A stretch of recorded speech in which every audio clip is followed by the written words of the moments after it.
अस्सलाम वालेकुम, आप देख रहे हैं इनसाइड एक्स्ट्रा और मैं हूं सोनिया राव और मैं बात करूंगी शगुफ्ता एजाज के हवाले से। ऑलरेडी खबर बहुत वायरल हुई हुई है। आज से 2 रोज़ पहले शगुफ्ता जी जो हैं, उनके हस्बैंड जो हैं खालिक़े हकीकी से जा मिले। वो 5 साल से कैंसर जैसे मर्ज से लड़ रहे थे। जाहिर सी बात है उनकी उम्र भी ज़्यादा थी, लेकिन उसके बावजूद शगुफ्ता जी ने उनका इतना ख्याल रखा, बच्चों ने उनका इतना ख्याल रखा और बहुत दुख हुआ, बहुत तकलीफ़ हुई, क्योंकि शगुफ्ता एजाज जो है वो ना सिर्फ बहुत अच्छी अदाकारा हैं बल्कि वो एक बेहतरीन माँ हैं, अच्छी दोस्त हैं और उससे भी अच्छी बीवी। शगुफ्ता एजाज को क्रिटिसाइज़ किया गया जब वो दुबई चली गई 3 दिन के लिए, और सब ने बहुत उनको बुरा भला कहा, ऊट पटांग बातें की कि इनके हस्बैंड की तबीयत इतनी ख़राब है और वो दुबई चली गई। जबकि वो दुबई भी इसलिए गई थी ताकि उनके कोई बैंक के मामलात थे, कुछ पैसे फंसे हुए थे, कुछ बैग्स उनको बेचने थे।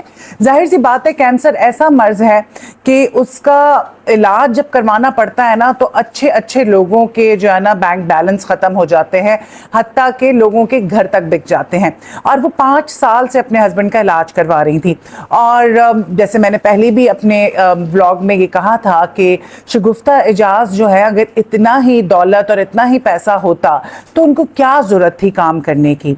उनके हस्बैंड जो हैं वो बिल्कुल सपोर्ट करते थे, कुछ मामलात वो देखते थे, लेकिन बाकी के बच्चों की इवन एजुकेशन के हवाले से अगर हम बात करें और दूसरी चीज़ें वो खुद करती थी।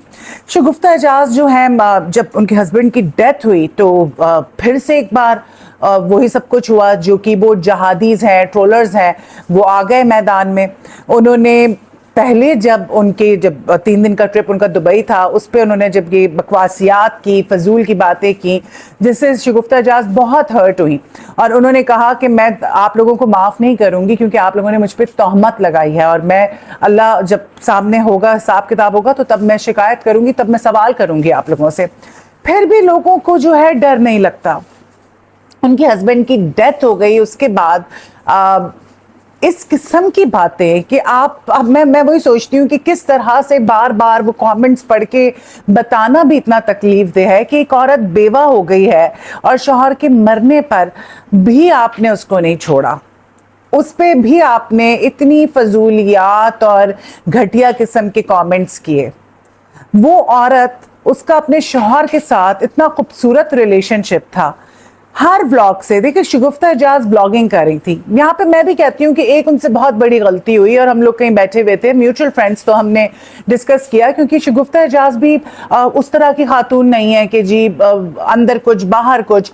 जाहिर सी बात है वो व्लॉगिंग करती हैं, वो व्लॉगिंग भी इसी वजह से करता है कोई भी इंसान कि उसको पैसे चाहिए होते हैं, और उनका एक बहुत अच्छा चैनल चल रहा था, तो उन्होंने अपना दुबई का ट्रिप भी डाल दिया कि चलो व्लॉगिंग कर रही हूँ तो दुबई जा रही हूँ, तो वो भी मैं लोगों को दिखा दूँ। और जो कि बहुत बड़ी उन्होंने गलती की। उस पर उन्होंने रिस्पांस देख लिया कि लोगों का कैसा था। लोग इस काबिल ही नहीं है कि उनसे हर चीज़ शेयर की जाए। बाज़ औक़ात आपको चीज़ें जो हैं उनसे, लोगों से, पब्लिक से छुपानी पड़ती हैं, क्योंकि पब्लिक जो है ना, उसका अपना एक नज़रिया है, वो किस नज़र से किस चीज़ को देखे आप कुछ नहीं कह सकते। अब की बार जब उनके हस्बैंड की डेथ हुई तो तब भी ये सारी बकवासियात चलती रही। वो सारे कमेंट्स मैंने पढ़े, सारे तो नहीं पढ़े, कुछ कमेंट्स मेरी नज़र से गुजरे। अच्छा, ये जो लोग हैं जो इस किस्म की बातें कर रहे हैं, उनमें 95% जो है ना वो यंगस्टर्स हैं। अब यहाँ पे मैं सोचती हूँ कि हमारी आवाम के पास जो है ना और कुछ करने को नहीं है।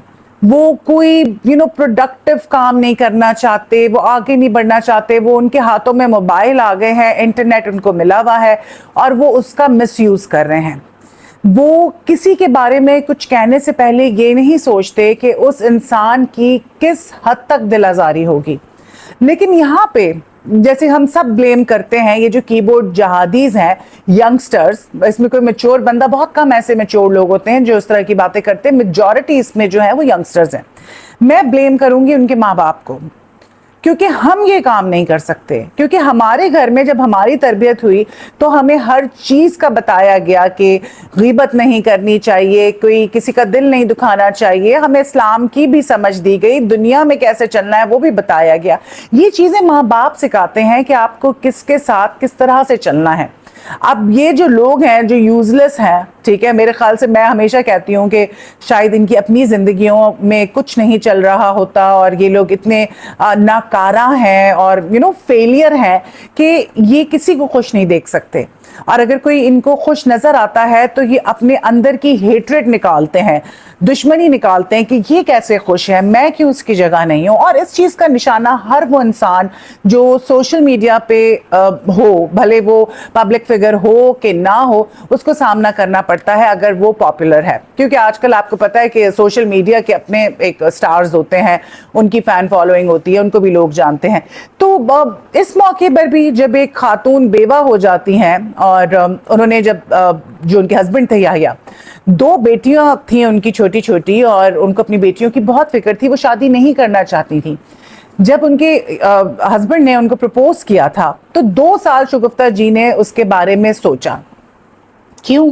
क्योंकि जिस औरत की बेटियां होती हैं ना, वो दूसरी शादी बहुत मुश्किल से करती है, क्योंकि बाप मिलना बहुत मुश्किल होता है। कोई भी सुतेला बाप सगा बाप नहीं बन सकता। बहुत रेयर केसेस में ऐसा होता है कि जाहिर सी बात है सगे बाप की जगह तो कोई नहीं ले सकता, लेकिन एक बाप बन के बेटियों को संभालना और वो प्यार देना और शफकत का हाथ रखना, ये बहुत रेयर केसेस में होता है। और शगुफ्ता जी के जो हस्बैंड थे, अल्लाह उनको जन्नतुल फिरदौस में जगह अता करे, उन्होंने वाकई बाप बन के दिखाया। शगुफ्ता जी ने जो 2 साल का अरसा लिया उनको जवाब देने के लिए, उसमें उन्होंने देखा कि वाकई वो एक इतने अच्छे इंसान हैं। उसमें कोई लालच नहीं थी, कोई कुछ नहीं था। अगर लालच होती तो वो काम नहीं करती। उन्होंने पूरी जिंदगी मेहनत की, लेकिन क्योंकि वो एक अच्छे इंसान थे, इस वजह से उन्होंने उनको चुना। और उन दोनों में कितनी मोहब्बत थी, आप उनकी पिक्चर्स देखें, सारी मामलात देखें, मोहब्बत थी तो साथ रह रहे थे ना, वरना वो साथ क्यों रहते।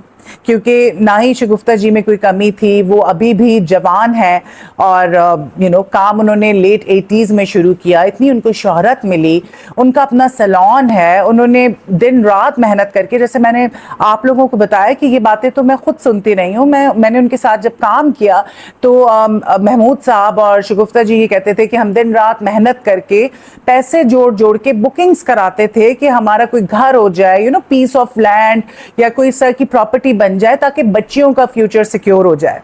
तो मेहनत करके उन्होंने वो जो उनका लंदन का अपार्टमेंट था वो बनाया, सैलून जो है उन्होंने वो रन कर रही थी, साथ वो एक्टिंग कर रही थी और दूसरे भी मामला थे, व्लॉगिंग भी कर रही थी। ये सारी चीजें एक साथ करना आसान नहीं है, बहुत मुश्किल है। तो ये वही औरत करती है जिसको पैसों की जरूरत होती है। तो ये वो पैसे इकट्ठे कर रही थी अपने मियाँ के इलाज के लिए, तो उस वक्त भी उनको ट्रोल किया गया। और अब जब उनके मियाँ जो हैं वो इस दुनिया में नहीं रहे, तब भी बकवासियात की जा रही है। बस मैं यहाँ पे यही कहूँगी कि डरें अल्लाह से, किसी की दिल आज़ारी करने से डरें, किसी पे तोहमत लगाने से डरें, किसी के बारे में बुरी बात करने से पहले 10 दफ़ा सोचें। अल्लाह ताला कहता है कि अगर तुमने किसी के बारे में कुछ कहा और वो चीज़ उसमें नहीं हुई ना, तो मैं तुम्हें उसमें मुब्तला कर दूंगा। इतनी सी बात करूंगी कि अगला इंसान चंद जो है ना अल्फाज इस्तेमाल करता है, कमेंट कर देता है, लेकिन वो कमेंट, वो बात जो है अगले के दिल पर जो है किस तरह से लगती है और उसको कितनी तकलीफ होती है, इसका अंदाज़ा क्या आपको खुद नहीं है? क्या आप लोगों को तकलीफ नहीं होती जब कोई आपका दिल दुखाता है? और वो कहते हैं ना, ज़ख्म अगर वैसे आपको ज़ाहिरी तौर पे ज़ख्म हो तो वो भर जाता है, लेकिन जो ज़बान से लगाए हुए ज़ख्म होते हैं ना, वो कभी नहीं भरते। तो प्लीज़ ये मैं इतना ही कह सकती हूँ कि खुदारा सोच समझ के बात किया करें और लोगों की दिल आज़ारी मत करें। Thank you.